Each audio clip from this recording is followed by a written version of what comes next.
সম্মানিত সুধী, আপনাদের সবাইকে জানাই সত্য কি চ্যানেলের পক্ষ থেকে আন্তরিক শুভেচ্ছা ও ভালোবাসা। আজ আপনাদের জন্য একটি তথ্যপূর্ণ বিষয় আলোচনা করব। বিষয়টি কেমন লাগে অবশ্যই জানিয়ে দেবেন।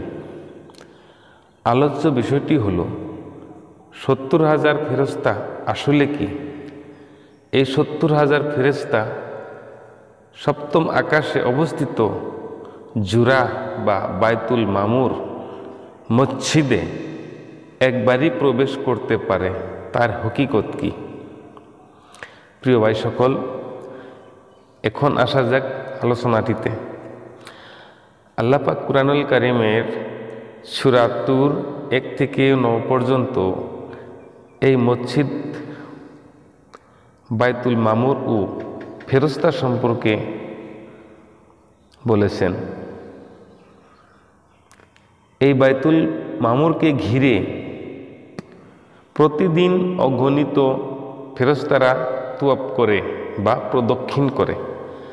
যারা একবার এই মসজিদে প্রবেশ করে তারা আর কিয়ামত পর্যন্ত ওই জায়গায় প্রবেশ করতে পারে না। এখন আসা যাক এই কথার হকিকত সম্পর্কে। আল্লাহ পাক কুরআনের সূরা হামিম সাজদার 53 নং আয়াতে বলেছেন যে, সানুরিহিম আয়াতিনা ফিল আফাকি ওয়া ফি আনফুসিহিম হাত্তা ইয়াতাবাইয়ানা লাহুম আন্নাহুল হক।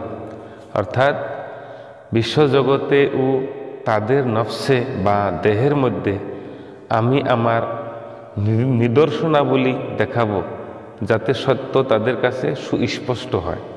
তাই বলা হয়, যা আছে বিশ্বব্রহ্মাণ্ডে তা আছে মানব বাণ্ডে।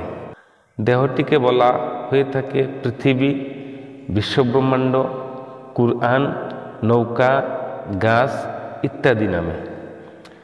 দেহতত্ত্ব বিচার মতে অগণিত ফেরেশতা হচ্ছে পুরুষের শুক্রকীট বা নুতফা। মসজিদটি হচ্ছে নারীর জরায়ু। প্রিয় সুধী, এখন ভেবে দেখেন, একবার বজ্রপাতে প্রায় 6 কোটি শক্তিশালী শুক্রকীট স্খলিত হয় বা ছুটে যায়। মাত্র একটি শুক্রকীটে জীবন দান পায়, বাকি সব মরে যায়। তাই বলা হয়েছে তারা জীবনে মাত্র একবারই সুযোগ পায়। আশা করি বিষয়টি বুঝতে পেরেছেন। যাকে আল্লাহ পাক হিদায়াত দান করেন, কেবল সেই জনই মুর্শিদ খুঁজে পান আর জীবন সফল করতে পারেন। ধন্যবাদ।